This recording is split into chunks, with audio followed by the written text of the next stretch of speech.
I'm Joe Ciccarone, and this is Built Not Born, episode 95.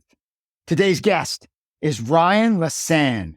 Ryane LeCesne is the founder of Inspired Brand Consulting and a professional mindset coach. Today, Ryane and I discuss imposter syndrome, why so many people lack the confidence that they need to live their best lives.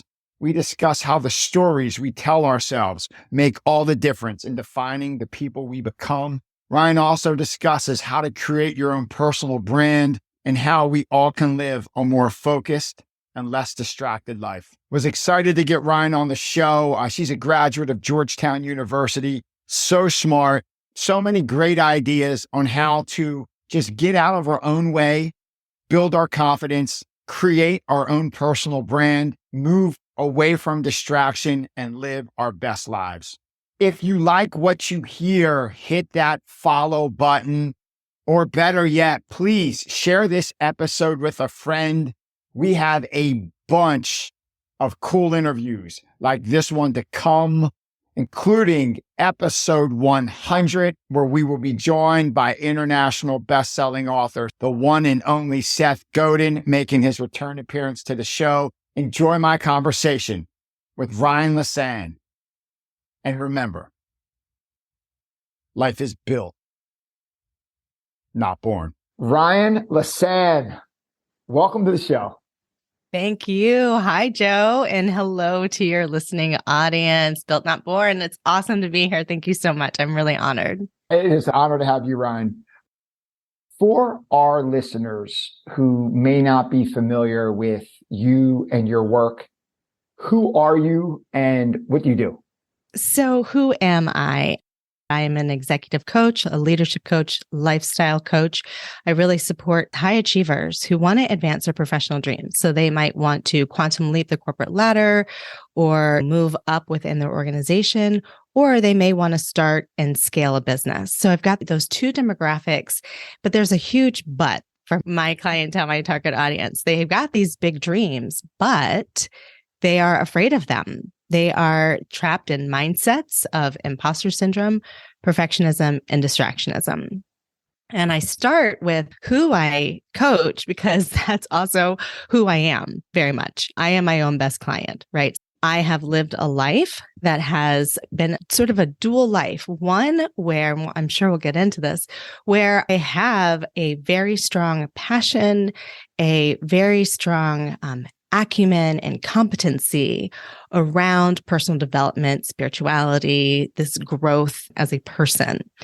And then I also have a life of having to really put these tools into practice because I very much, without these tools that I teach, I very much will be impacted by imposter syndrome, perfectionism, and distractionism. Those three, that trifecta of, I call that the trifecta of a confidence gap, a personal confidence gap, those will keep me in the bed with my head under the covers. So that's a bit about who I am and what I do. I coach individuals who are really looking to advance and feel stuck. And that's exactly me, high achiever who really wanted to have a business and had no idea what that meant and what that would require. It has torn the Band-Aid off of some very raw mindsets there, some very fixed mindsets within myself that I have had to navigate, peel back, and heal from. Yeah, wow. I want to speak about imposter syndrome. Seth Godin, who was a guest on the show a couple of weeks back, says we are all imposters. Like we're all, we are all imposters. And I totally believe that. But we all have that imposter syndrome to a degree. Mm-hmm. Distraction, lack of focus. I'll raise my both hands. Oh my gosh, how quick it is to get distracted in this day and age. And then lack of confidence. I think that's probably, we all suffer from that at some point where maybe we're overconfident, then we get our butts kicked, then we're lack of confidence and we kind of go in and out. So let's cover all that. And then feeling stuck. Who hasn't felt stuck at some point, either in your personal life or professional life? We'll definitely get into that too. But before we do that, I want to start back all the way from the beginning. Where did you grow up? So I grew up outside of the Washington, D.C. area in Northern Virginia in a really cute little town called Reston. And it was a very idyllic, very sweet place, very diverse. It was built like with the premise of being a very diverse place. It was a planned community. So people who generally lived in Reston were very like nice, warm people. So I grew up in a warm environment, I would say for certain. I grew up in a home where my dad was very, just a passion of his, very focused on the mindsets. And I was born in 79. So I'm talking about like tape cassettes in the 80s of listening to Stephen Covey and some of these big names that we still listen to today as thought leaders in this space. And so I grew up very much in conversation with my parents, specifically my dad, around mindset, around thinking, and around how the mind works and all of the mysteries of the mind. And also for my dad, I would say grappling with the spirituality question, that very philosophical question of who am I and how do I become the better versions of myself? My mom, on the other hand, was really more of like my first, I would say, maybe personal brand coach. She was very focused on having more of an introverted child, which I was, to be on stage, to have the experiences, to have the exposures, to learn how to write, learn the etiquette. So she was very into the molding of who my brother and I are. So those two prongs wrapped in that I, like everyone else, was raised by human beings. And so there's a complexity there. I was a guest the other day on a fantastic podcast, and the question was, how did you grow up thinking about first things first from as a child and being exposed to all this sort of personal branding and still grapple with perfectionism, impostor syndrome, and distractionism? And I thought that's a great question. And it's because it's my human journey to have my own intergenerational healing the things about my parents or my parents' mindsets or my family's mindsets about what we can do, what we can't do, what is for us, what isn't for us, and whatever those dynamics are that we all hold, our own personal trauma that we've had to deal with as human beings growing up and identifying ourselves. And so it's that nexus of my interest growing up, as well as my life's story and journey, that are the root of who I am. But I got into this space because in 2012, I think it was, I had this real passion project to have a brunch for my girlfriends where a speaker was going to come in and talk about personal development, personal branding. I went out to lunch with a girlfriend and I shared with her, I'm going to do this thing. You've got to come. And she said, and I said, I'm looking for a speaker. And she said, you are the speaker. I said, well, talk about imposter. We're all imposters, right? I was like, oh, absolutely not me. This is not me. I just have a vision to bring this. But I really did want to I wanted to have this conversation. I wanted to make a workbook for it. I wanted to have an imprint. And so I let that suggestion sit with me for a bit. And I wound up being the first speaker of what was then Inspire Sunday Brunches. In 2014, so it was 2 years, it was a passion project, and I did a number of different things, education workshops. By 2014, I was professionally an executive in a nonprofit, and I was doing great work, doing great things, but I also was feeling the impact of growth, which means I was feeling undervalued, undernurtured, overworked, all of the things that squeeze one out of a nest of comfortability. In September of that year, my alma mater, I have a master's degree in public relations and communications from Georgetown University. They were offering a master's class for a group of women who had gone through their program, and they were piloting a career development course taught by a coach. I had not worked with a coach before. I didn't really know what a coach did per se. You just started to hear that term coach around at that time. So anyway, I went to this class, and in her introduction, she asked the most powerful question that landed with me in two ways. And she asked, are you your own best friend? And that question landed with me first. That experience where honestly, what the feeling is actually was shame.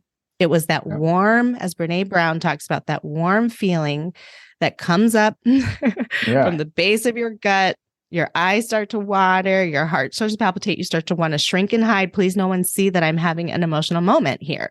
No, I do not speak to myself as if I am my own best friend. And I present as an optimist. I present as a person who it seems like, of course, I would be my own best friend and I champion everyone else. And I talk to myself horribly. I didn't even recognize that.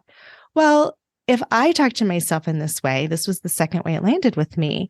I felt this burning desire, as Napoleon Hill would say it, the burning desire to do something about that, to help people answer that question.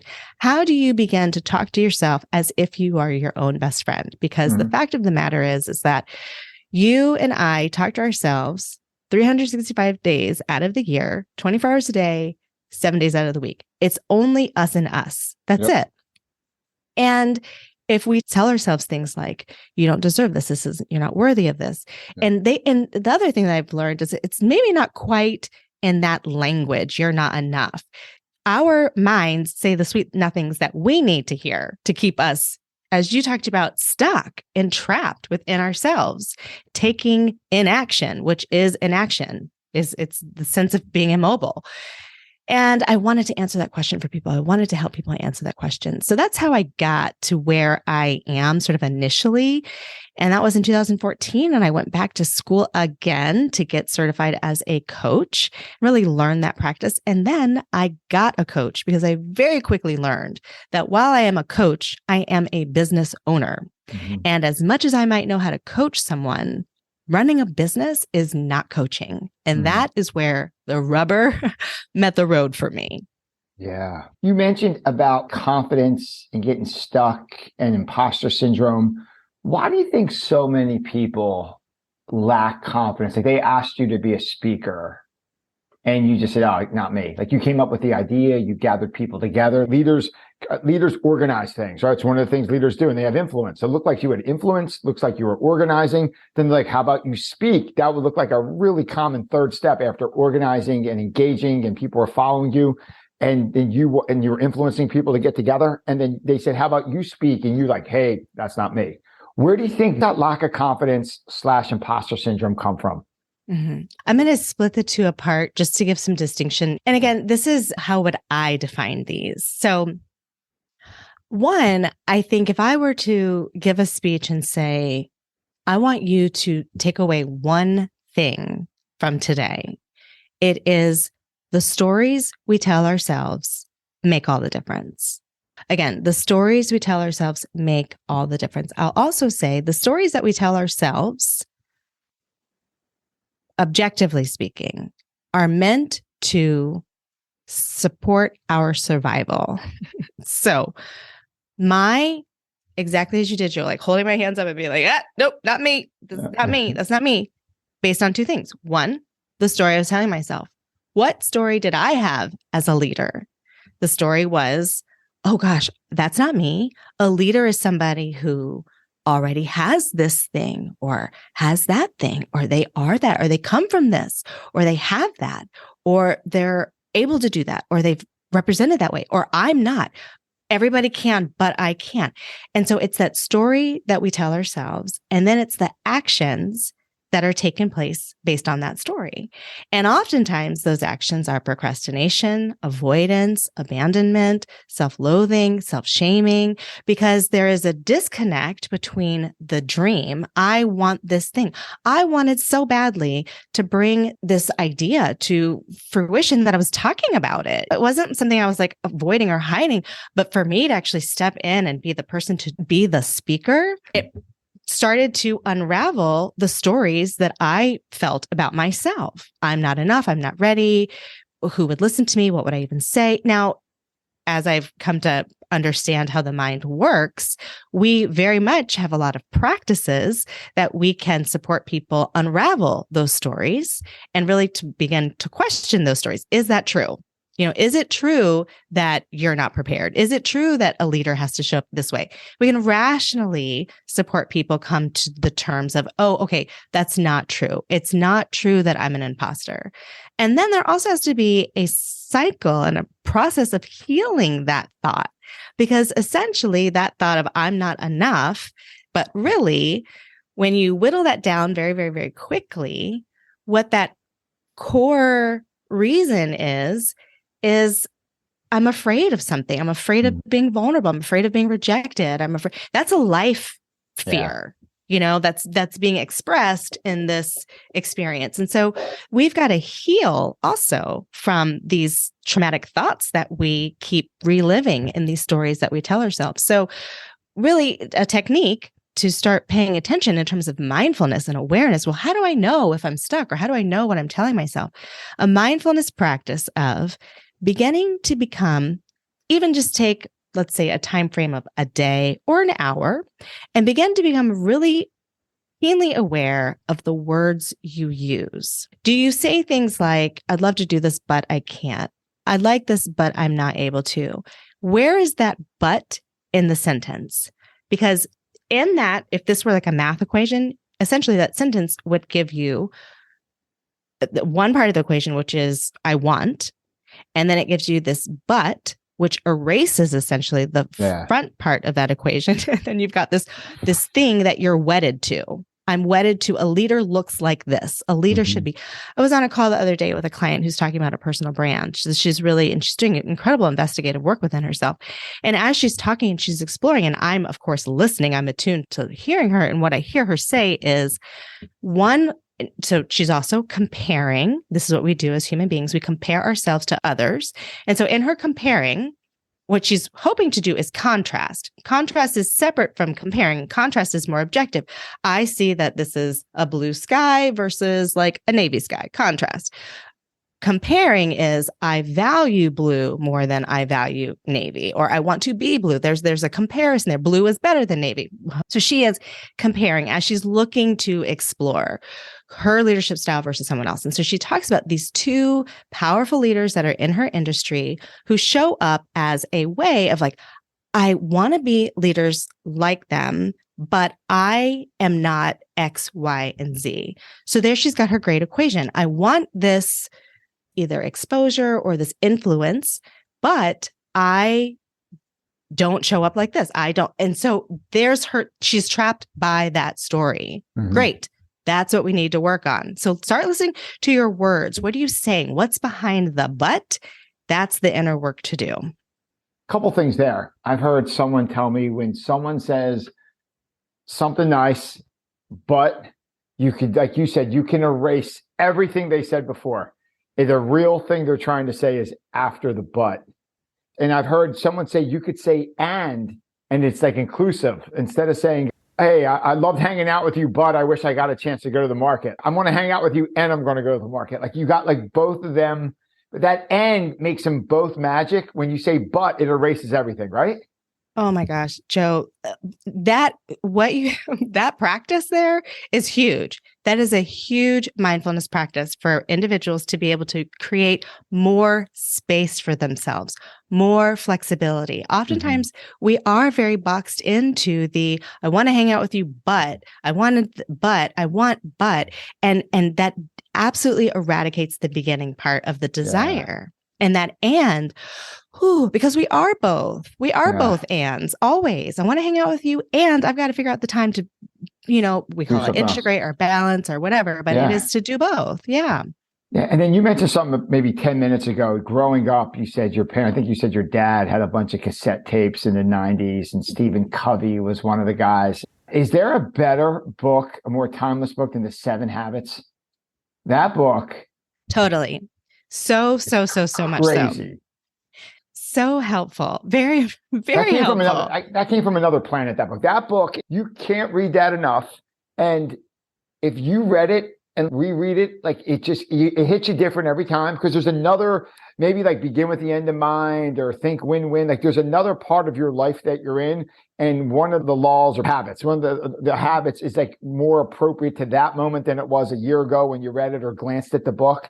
It's Yes. so, that book Yes. is so, Agreed. yeah, Agreed. that book is so good. What a gift that was to find that Yeah. at such an early age. Yeah. It was really transformative. Funny story on the Philadelphia Eagles. I'm a big fan of the Eagles, and their punt returner, his last name's Covey, Brian Covey, or I forget his first name. Okay. I realized in the middle of the season, he's a rookie. Middle of the season, there's a story on him. His grandfather was Stephen Covey. Oh my goodness. And then he told the story when like his grandfather was obviously way older than him. But like when he was like 9 years old and a bunch of his cousins would get together, Stephen Covey would take him outside by the campfire and talk to him about the 7 habits. And they were like, please, Grandpa, keep quiet. I want to go play like Super Mario. Oh my God. Yeah, they were like blowing him off. And then he died. And then after he got older and he realized what an impact that book, what a genius his grandfather was, because I wish I listened to him more. Like they would always blow him off. Like, I don't want to hear your stories. Oh my goodness. So my funny. goodness. That is magnificent. Yeah. Thank you for sharing that. Getting back to confidence, right? So like when you lack confidence, I mean, any person, that permeates your professional life, your personal life, your relationships, if you're married, with your spouse, with your kids, with your friends, right? Can you, so from your experience, what lack of confidence can do to a career or like a personal relationship? For me personally? Anything. Or just in general? What you've seen with your clients, customers? Absolutely. So I will say in general, people, particularly for people who are ambitious and they want to create things, they want to try new things, they want to make an impact and have influence and find meaning and purpose. A lot of times, our visions and our callings or our desires, I call them commercials from God or commercials from the divine, whatever someone feels connected to. And oftentimes those flashes can feel much bigger than what we feel equipped to do in the now moment. And so oftentimes we go to the how.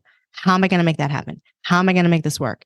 How? And so we can really force that effort of how. And a lot of times that can really erode confidence because there might not be the how answers there. There may be more answers around what. What is it? Getting really clear on the what. What do you want?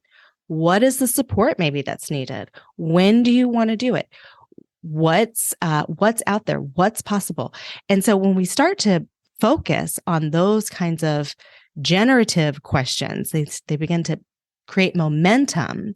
It closes the confidence gap of an individual versus widening, that how am I going to make it happen? How is it going to be?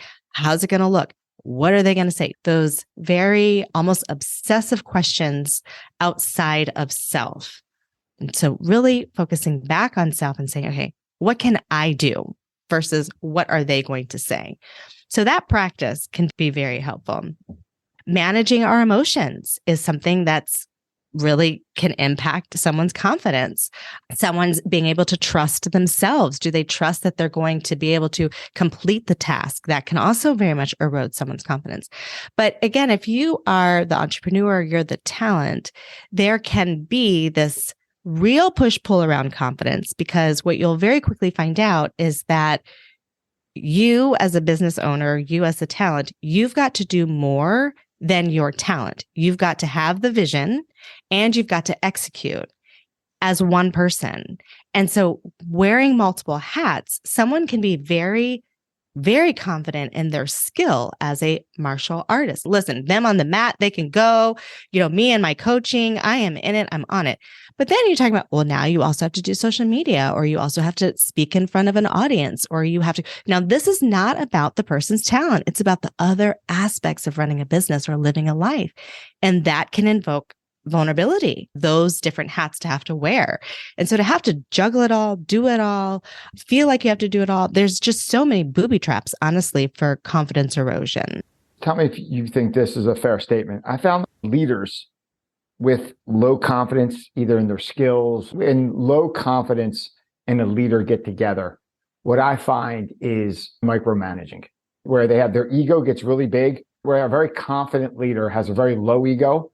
And granted, they're engaged, they're involved, and they know what's going on, but they're more confident to set the direction and step back and see what unfolds. They don't have to have their hands in everything.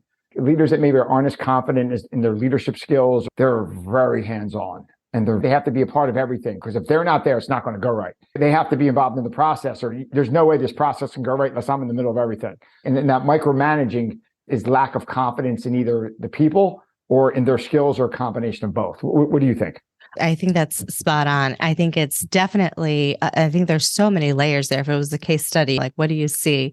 I see one, that there most likely is a real breakdown around like vision articulation, that this person, the leader, isn't able to really conceptualize and train their people based on the vision. And so they're not trusting that knowledge, that institutional knowledge that's in their brain, has gone and been processed by someone else. So there is that sense of mistrust. I don't trust my people to do what I know I could do.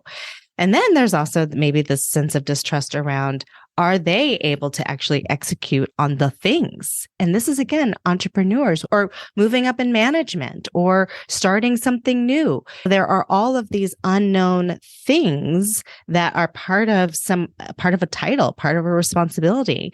And not all of the things are interesting. They're not all part of someone's brilliance. They're not all that someone's even good at. So having to navigate and manage through that, I think it really does invoke someone's relationship with themselves, whether they trust themselves or they don't.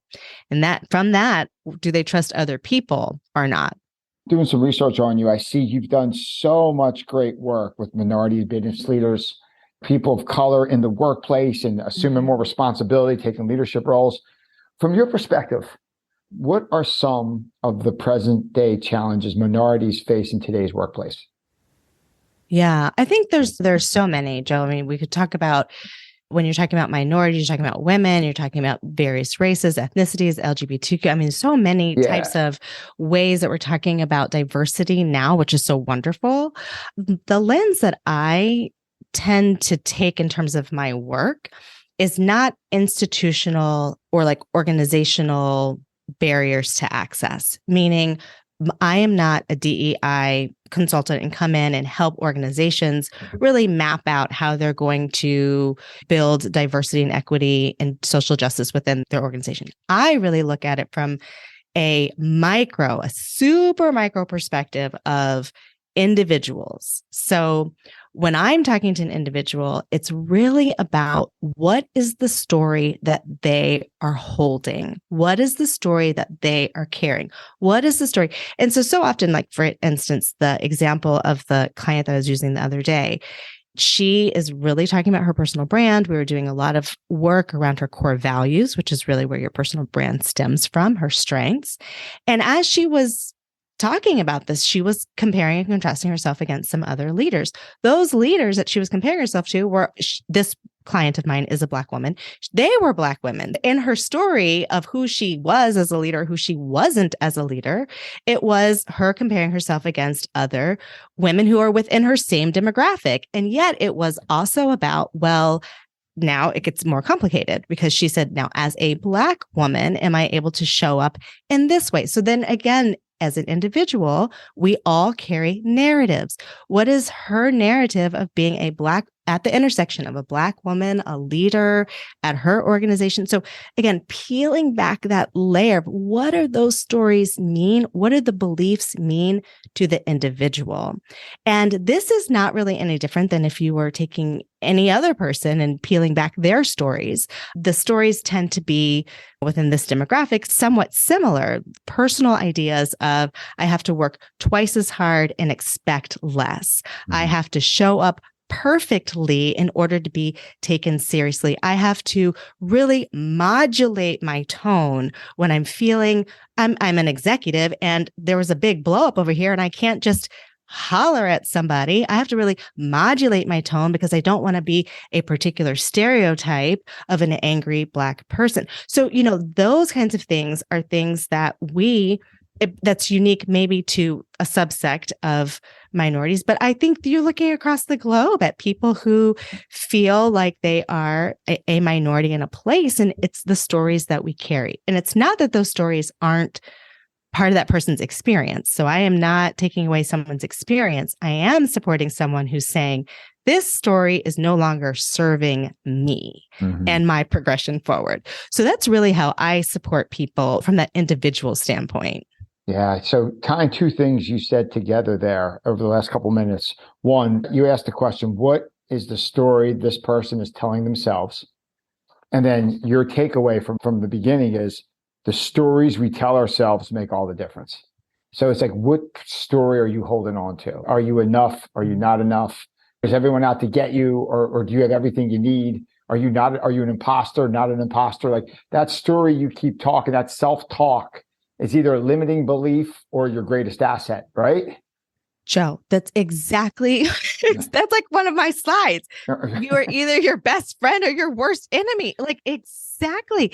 That's the only difference that it comes down to, you know, I mean, because when we peel every single thing away, and oftentimes it's just us and us, we're still not doing the thing we want to do. And it's because of the things we're telling ourselves. Now, it may be more often or not, it's because of experience. Well, this happened to me, or I'm afraid of this thing happening. And so they're very real emotions and very real stories. And yet they're oftentimes real with a small r, a valuable R to be valued, but not a real R indicating that someone is incapable or something's insurmountable.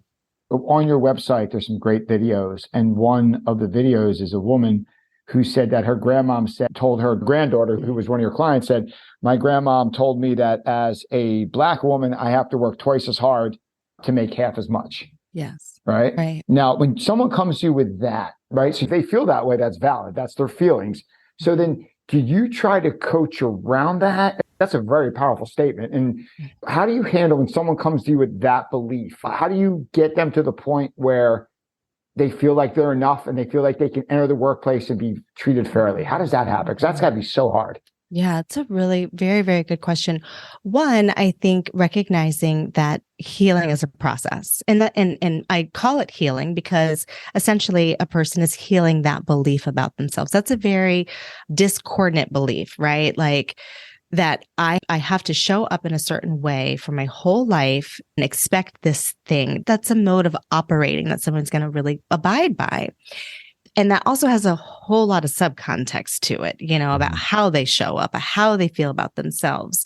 So many layers there. So one, I think it's really about, the question was, do you meet it head on? Do you coach around it?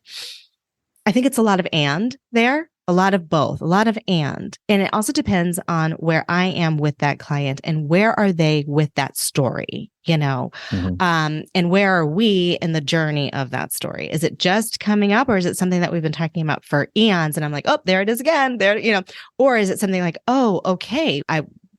And most calls would let someone, you know, continue to talk. And just as you've done, you're a very, very wonderful listener. You peeled back. Okay, 10 minutes ago, 5 minutes ago, I heard you say there was this piece and then adding on this piece. I heard you say that there's this story that your grandma had mentioned to you. And, you know, what's the truth of that? How does that show up for you? What does that mean for you? What are you noticing about that? What do you notice is a big coaching question. How is that impacting you? What's the truth of that? Ultimately, one of the big tools that I would offer for that person that I've actually heard has been very helpful as a tool that people have come back to is this idea of small t versus little t truth. Is that really true? You know, is it really true? Is it now that we've peeled back the layers and this person has heard themselves, they've heard what they think about it, how they're processing it, where it even came from.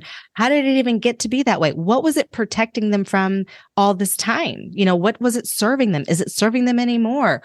So all this exploration, and then it comes down to the practice of when they have that thought, is that true with a capital T? Like, yes, you know, this is true fact, or is this a small t, something that I can, through my mindfulness and talking to myself in a different way, I can work through this. And most of the time we have a lot of small t's going on. Yeah. That's fantastic. Thank you for that on your website, and a few of your customers giving you testimonials said you teach people that they deserve a seat at the table. Like you build up their belief. Oh, wow. Yeah. That is huge. So that I'm kind of tying the last question into this. How long does it usually take? So then you have someone come to you with, maybe you said a couple little T's, or maybe it's a big T. Maybe they saw something, maybe something happened to them personally and they have to work around it. Or maybe that was their feeling that maybe a family relative instilled in them. They come to you. How long does it take you to coach someone up that maybe has a limiting belief, but then you coach them up and you teach them that they do deserve a seat at the table and they do deserve to be there and they do deserve to move forward. And if they bring their best self forward, good things are going to happen. Well, how long does that process usually take? Ooh, so good. So I'm going to say that it really varies based on the individual and based on their goal, right? So if someone's looking to start a business, they may be coaching with me for years. I had a client the other day. She's actually not even starting a business. She's an attorney. And she said, we've been working together for 4 years. Wow. I meet with her once a month and she keeps me almost like staff consulting for her, really helping her to manage through. She's a high executive. So in that way, it's an ongoing relationship. I will say, though, that a conversation can change a person's life. And I have a vision board back here. This is from, I think, 2014 when I first started my business. I saw it's really cool. I'm trying to read some of the sayings. Thank you. I see some really cool sayings back there. Thank you. So I've got a couple things to specifically talk about and remind myself that it's one at a time, one client, one conversation. I've got these cups of coffee that are empty. So one cup of coffee at a time. Absolutely. There's actually a quote here that says, one great talk can change a life, at your service. So really this idea of, one conversation can give someone an incredible breakthrough. I met with my coach that I've been working with for 7 years, and we met during our discovery call. So she's the coach, I was the client, and she's taking me out for a discovery conversation. And so do I want to work with her? Does she want to work with me, kind of thing? And she said to me, this is now a free consulting, a free conversation. She's having a complimentary conversation. And she said, I was at the point in time where I had started a business, quote unquote, a business, and my head was under the covers. Like I was terrified of being a business owner. And yet I was a very profound coach. I was good at what I did. So what's the disconnect? What's this confidence gap, right? And so she said to me, she said, you are a coach and that is your talent. However, you are a business owner. And if you want to run a business, a successful business, you don't want this to be a hobby, you're going to have to learn how to do that. You're going to have to learn how to run a business. 7 years later, I still go to that free advice that she gave me. It's about learning how to run a business. And that has been one of the things that's been so terrifying for me is really unweaving those stories for myself. And yet and still I stand, which is something I'm very, very proud of all these years later. And that conversation made a big difference. So it takes time. I have a signature program that's 6 months because it's a good feeling of beginning, middle, end, good amount of time there. Yeah. And yet many of those relationships are ongoing. And then again, one conversation can change a life, can really change the trajectory. Step by step. It's like Seth Godin. I'll bring him up again. Seth Godin has a saying. It says, drip, drip, drip creates the wave. Yes. Right. So like one conversation at a time changes everything. One. Because you look at everything from getting your degree at Georgetown or getting your black belt in Brazilian Jiu-Jitsu. If you said, hey, it's 15 years of training at a Jiu-Jitsu school 3 to 4 times a week, and you're going to get your butt kicked 600 times, probably really bad. And you're going to show up when it rains and it's snowing and you're like, I'm not doing that. Like, heck with that. But you just say, hey, just go to the next class. Just take the next one. Just worry about, there's class tonight at 7:00. Just go to that. That's all you have to worry about. Don't worry about the next 15 years. You can do the next class and not worry about what's happening 6 months from now or even tomorrow, right? So like one at a time, right? One step at a time changes everything, that mindset, right? Yes. Honestly, just even as I'm listening to you coach me up, my blood pressure is lowering. I can feel it. Yes. One step at a time. I have a mentor from SCORE who's amazing, free mentor out there. And his name is Tom Raymond. He's in his 80s, profound business owner who really coached me up a couple months ago and said, slow is fast. Slow is fast, Ryane. And, I've got big dreams. I've got a family. I've got all these things I want to do. And I'm super personal, super transparent. Just like everybody else, I can be my own worst enemy. And that projection into 6 months, tomorrow, next week, what's it going to look like in 5 years? Am I going to be able to do that? Whoa. That is a fast track to anxiety and to widening a confidence gap. It cements that confidence gap open versus, as you said, the next class. What's tonight? What do I have to do today? And that priority setting, it can be very challenging because it can feel like everything is a priority, but that one drip, drip, drip, that one piece. That present moment, if you could stay in the present moment, that is so powerful. Not get distracted what happened yesterday or tomorrow. That's so big. Two other things before we move on. I want to touch base on focus. You do a lot of work on focus and less distraction. I know for me, I'm trying to get a guest on and they have an Instagram, and let me go on Instagram for 3 minutes and invite this guest on the podcast. Right. And next thing you know, 15 minutes later, I'm watching jujitsu videos still. All of a sudden a great video, then it's another video. Then I'm watching Royce Gracie in 93. Then I'm watching Gordon Ryan fight in the Abu Dhabis. I'm like, oh my gosh, I just spent 20 minutes watching jujitsu videos and I didn't even invite the guest. And I'm like, whoa, I got to stop. How can the average person be more focused and less distracted? Because I think everyone struggles with that.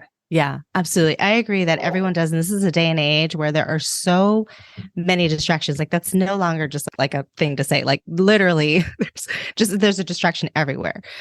So let me give this caveat that I just figured out. So I've been using the term, it's distractionism. It's something that I made up in my practice because it's something I experience and I see over and over and over again. I coined this maybe about 5 years ago. Well, this past September, life presented itself for me in a way where I really began to feel that distraction and sensitivity were my nervous system sensitivity, essentially, it was more than this thing that I was calling distractionism. There was more there. So what I have discovered, which putting all the clues together makes very good sense for myself, is that I actually have ADHD.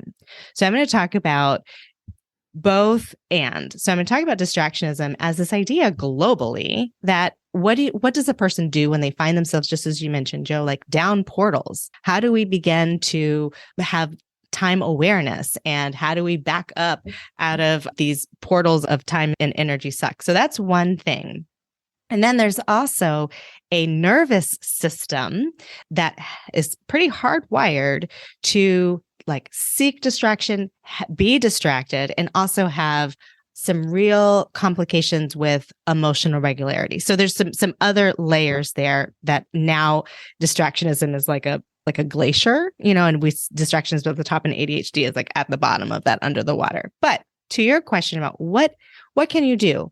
Well, one, if a person is finding themselves, if distraction is an issue where you're also finding yourself having some real issues managing your emotions, you're feeling overwhelmed, pretty chronically overwhelmed, you're feeling lost, you're feeling distracted, you can't quite make out how to put one foot in front of the other, you feel like you've got plans in place, but you can't execute on them, there may be something more going on. And I do feel like a public service announcement about ADHD specifically in women, because we're so overlooked. It's a real thing. I'm 43 and I was just diagnosed, and I'm in this work. So it's super, super real.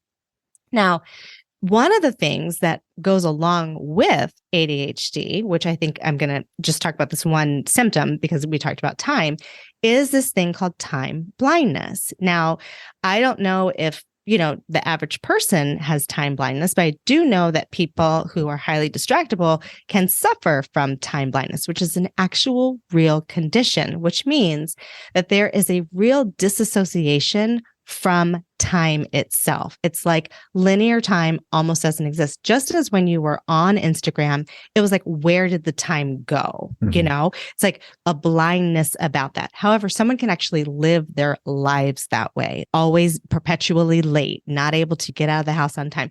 Those are symptoms of that. So what to do? One is to become more fluent with time. So in your case, you might actually set a timer and you might say, okay, I know, right? I know I'm about to be on the computer and I know that I'm going to do some research on my upcoming podcast guest. And this takes mindfulness. It takes awareness. Okay, self, I'm going to spend 15 minutes. I actually did this today. I set a 90-minute block to plan my daughter's birthday party because it was something that was so overwhelming. I finally had to concretely sit down, set the timer. So set the timer 15 minutes. I'm giving myself 15 minutes. I'm most likely going to do the research, but at 15 minutes, I'm going to at least check in with myself and see where I am. Timers are very, very, very helpful. On my iPhone, I've got an alarm that I've labeled all throughout the day. When I need to transition to pick up my daughter, when I need to actually be out the door, when she and I need to be out the door in the morning, when I'm supposed to be making her breakfast. So I've really tried to clue in this time alignment with my energy. So that very well may be a concrete way to support the distraction is this awareness of time. That is very helpful. I'm going to do this for 10 minutes and wherever I'm at 10 minutes, it's done. And I move on, something like that. And that'll really refocus you to say, I can't screw around because I barely have enough time in 10 minutes to get this done, let alone if I jump down a couple rabbit holes, right? Exactly. And then if we were in a coaching conversation, I might say, okay, Joe, so what at that 10 minutes, we can get caught and like, I'm right in the middle of this. What would be a way that you might be able to like transition? So it might be, oh, I'm going to bookmark it, or I'm going to like have a structure. I'll write it down in a notebook so that, but again, trying to accommodate for what's it going to be like when I try to pull the plug out of that distraction? Yeah. How do I then help to also help with that transition? That's great. And I appreciate that. I'm definitely going to try that out. How about last thing before we move on? Oh, branding. I know it's another one of your specialties. One of the smartest people I've ever worked for when I went for an interview years ago, he asked me, he said, all right, so what's your personal brand? And I'm like, whoa, I had no idea. I'm like, whoa, you got me. And I think probably one of the reasons why I led into this podcast, and before this, I had a blog, I wanted a personal brand. I wanted someone to say like, all right, tell me about yourself. And I had a body of work to show them. Here's 200 articles. Here's what I think, or at least thought at the time when I wrote these. Here's a podcast. Here's the questions I had at this time and the guests that interest me at this time. So you have like a body of work to hand over. And it's like, this is my brand. And they can judge it, like it or don't like it. It's totally up to them. I don't control what they think about it. But personal branding, I guess my question is, how do you define a personal brand? And say someone's, I don't have one. How do I create one? What are the first couple steps the average person can take to create their personal brand? Is that a fair question? Yeah, no, I love it. I love that question. There's so much in the intro that you said that I want to pull on too. So personal brand. Let me first say a personal brand to me is not how many likes someone has or a strategy. You know, it's really that core piece. It is, who are you? Who are you? What are your core values? You talked about, you wanted to express something. That's where the je ne sais quoi of your brand was. That's, it like you had it already. And if you asked your close friends and say, oh, tell me about Joe, like, what would you describe him as? They might say, oh yeah, he's like very uplifting and empowering and like really, gets people like super coached up. And then we as individuals look at that and say, oh my gosh, no, that's not me because of the stories, right? So we talked about that. So we have a personal brand. Our personal brand is centered on our core strengths, our core values. So really it's about getting to know what those things are. Your core brands are also your goals. Your core brand is your ambitions, your desires, your vision, your calling, your purpose. So in order to really get in touch with those things, we've got to sit with them and we have to accept them. Right. So that gets into that story piece again, like, I want this thing and it's part of, I think, who I am, but I'm also rejecting it. So that's the essence of a personal brand, is that core aspect of self. And then there's something else I think that you said that was so important is this is who up until now, this is who I've been, right? This is who I was. 200 article number 1, I might not even be interested in that anymore. Sure, absolutely. Yeah. That might not even be the topic I'm talking about. Yep. But it's, it's part of your like vault of now at this point, because it sounds like in terms of like, if I were doing again, a case study on you, that you have identified what your core values are. You write about them, you speak about them. When we were coming, onto today's show and I asked you about yourself, you were very articulate with who your podcast is, what they're about, what they're looking for, like you really knew who they are. And all of that is extensions of you. So that's part of your personal brand, that intersection of how you described your podcast between people who read books and MMA fighters. I mean, that intersection is you. That's your personal brand. So the more we can be ourselves without the flawed stories, the more we are living our personal brand. You are the only you. So be the you-iest you can be. And that essentially is your personal brand. That's how people get like these mass followings, because they show up and they're like themselves, and then there's so many who feel super constrained and they're holding themselves back. Yeah, you have to have that authenticity has to be there. You have to have your authentic self where you're not trying to be like, you're influenced by so many people, but that you can't be like a second-rate version of someone else. Like I love Tim Ferriss. He's a podcaster. I'm a big fan of his. And then people that listen to Tim Ferriss can see his influence on my show. But if I tried to be Tim Ferriss, this whole show would crash because you can't be him. Like it would be a third-rate version of him and the show would last 3 weeks. But no, Absolutely. You're right. You have to be authentic and you have to be comfortable with what you're doing. That's really good. And I appreciate that. Let's transfer over to a part of the show we call Share Your Secrets, so our listeners can get to know you a little bit more as a person.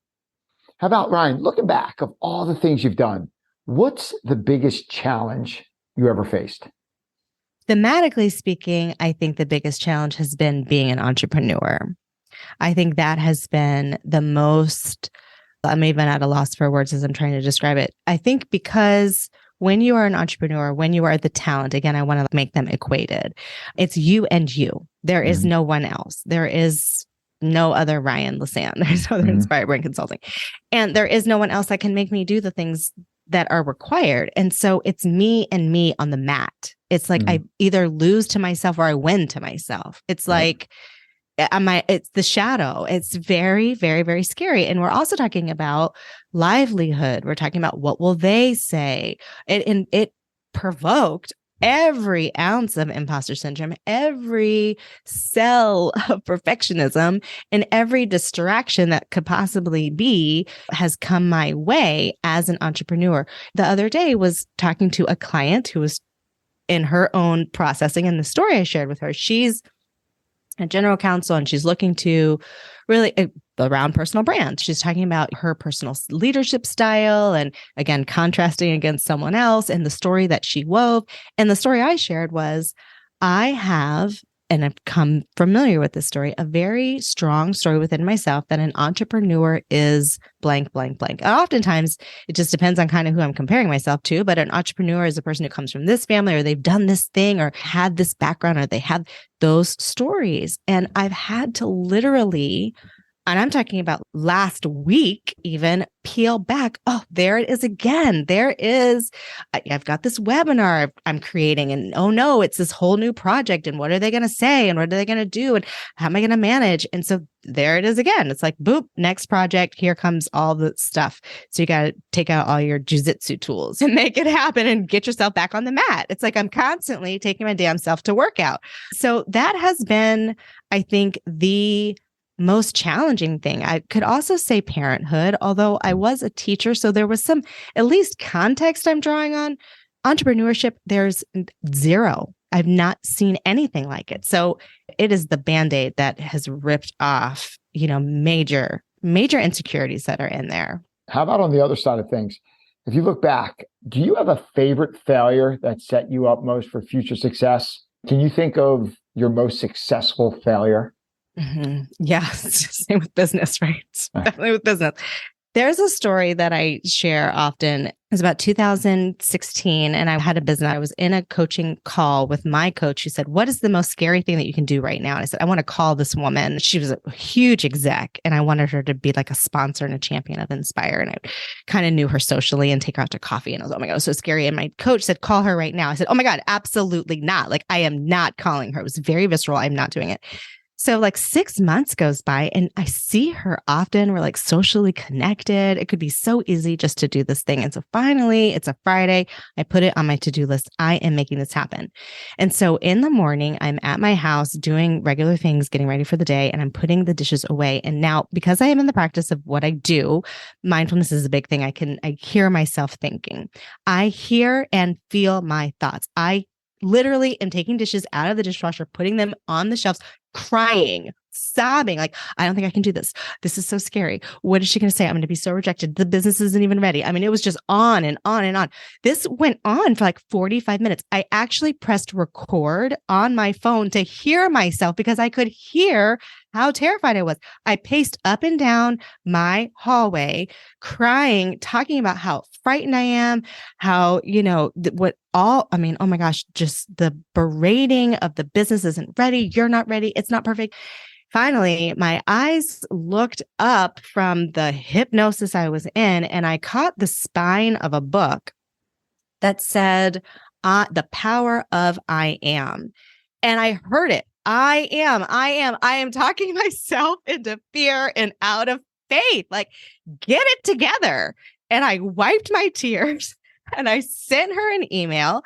And not only was she, of course, very gracious and very kind, but she was my first corporate client. And I wasn't even looking for a client, And so it always reminds me of like, are you talking yourself into fear? Are you talking yourself into faith? Because again, you're the one talking and you're the one that makes the difference. And that consistently reminds me of like, you're going to be all right. Talk to yourself nice. Yeah. If you talk to yourself nice, you're either talking fear, or you're talking faith. That is excellent. How about, you mentioned we started this conversation back in the 90s. You're listening to your dad, Stephen Covey tapes. Is there a book that impacted your life or changed your mind more than any other? Do you have a favorite book? Oh gosh. Oh, so many. If I could list like 10, I would. Okay. But for the sake of a conversation. Yeah. What's coming out right now, if that wants to come out, is The Big Leap. It is a tool that I use a lot. The Big Leap by Gay Hendricks, Dr. Gay Hendricks. It's one I use a lot around mindset. And the thing that Gay Hendricks is talking about in the first paragraph of the book, chapter 1, he talks about, Gay Hendricks is an executive coach who works with like executives at IBM, like the Steve Jobs of the world. And so he's like upper echelon of achievement. And so what he's saying is like, even for for anybody, the higher you ascend, the more important it is for us to recognize what our upper limit problem is and to break through it. And our upper limit problems essentially are the stories that we tell ourselves. And we have to break through them if we want to get to the next level of whatever that next level is. Okay. And so he does, in this very short book, a really very, very, very good job of breaking down what a upper limit is. So it gives you a really clear visual that an upper limit essentially is like a thermostat that we have. It's set. And that we, for instance, by natural human design, I might have a great conversation with you. And then right after this podcast recording, I might sabotage myself in some kind of way. So we've hit this upper limit of like good things, and then we self-sabotage. And then he breaks down how and why that's constructed in terms of different kinds of mindsets. Really, really powerful book. It's one that I take out in coaching all the time and like literally open up and read to my clients. I will put that in the show notes. Never heard of that one. Gay Hendricks, Big Leap. That sounds perfect. Thank you. How about Ryane? If you could have everyone listening take just one lesson away from everything we discussed, what would that lesson be?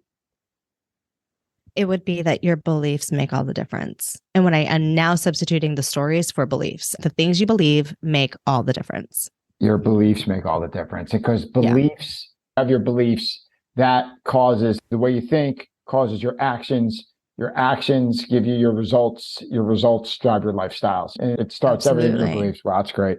How about two fun ones to wrap things up? Ryane, if you could spend the day with anyone, alive or dead, historical figure, family member, anybody, who would you spend the day with? Okay, so there's two. First would be my husband and daughter, because we just need a vacation so badly and we haven't had one. It's so amazing. I really want to add that. Perfect. But you know who I would, and this is absolutely like not from a religious standpoint whatsoever. It is from a standpoint of the person I'm about to say unequivocally believed that they were a healer. I mean, they believed it. They believed it to the degree that I want to believe it. And you know who that is? That's Jesus.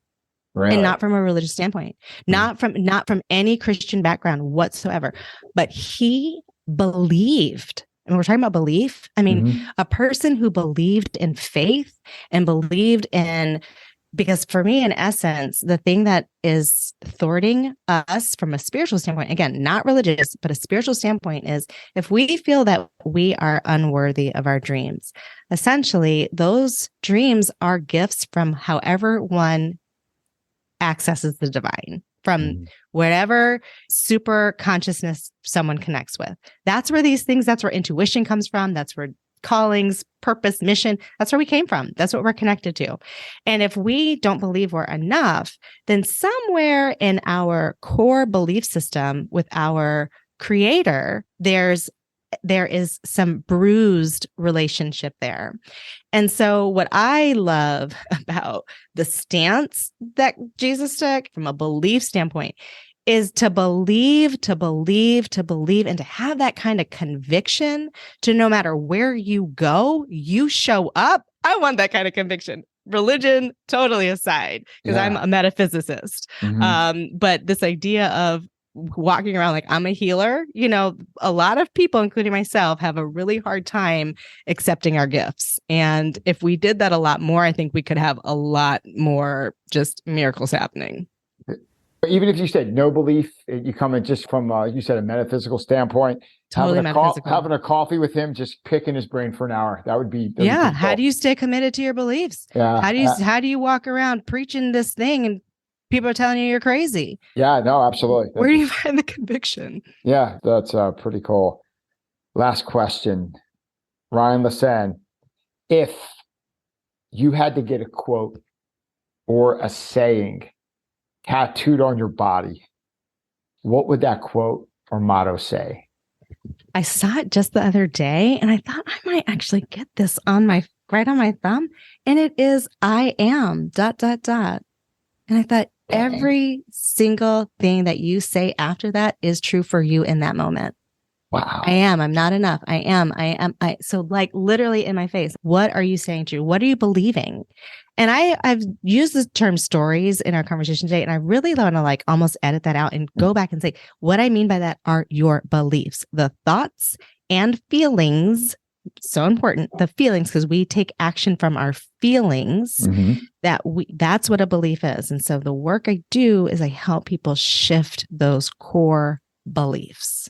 I am. And that just so ties into what you were saying over the past hour about your beliefs that you tell ourselves make all the difference. That is awesome. Ryane LeCesne, I'd like to thank you for joining us and telling your story and sharing your wisdom. Ryane, if our listeners are looking for you and what you do online, where can we find you? Yeah, absolutely. So I have a quiz that anyone can take. It's free, and that can be found at www.inspirebrandconsulting.com. And I also have a free discovery call. If someone feels like I've just got to really connect with her, you can also find that on my website, inspirebrandconsulting.com. And then on IG as well at Inspire Brand Consulting. Awesome. What I'll do is I'll put your website and your Instagram handle on the show notes. If anyone's looking for Ryane and what she does or would like to connect with her, just go into the show notes. But Ryane, awesome to speak with you. And thanks so much for sharing your wisdom. A fun conversation. I learned so much. Got pages of notes. Thank you. Thank you. As have I. It's really been a humbling experience. Thank you so much, Joe. It's been a lot of fun. You're a fantastic interviewer. Oh my gosh. So good. Just really bringing out the great questions and thoughtful space. Thank you. You're fantastic. Hey, everyone. It's Joe. Thank you so much for listening. Hope you enjoyed the episode. If you could, please give us a 5-star rating on your podcast listening app or better yet, share the episode with a friend. That really goes a long way of helping the podcast grow and connecting it with a bigger audience. Thanks so much. Talk soon.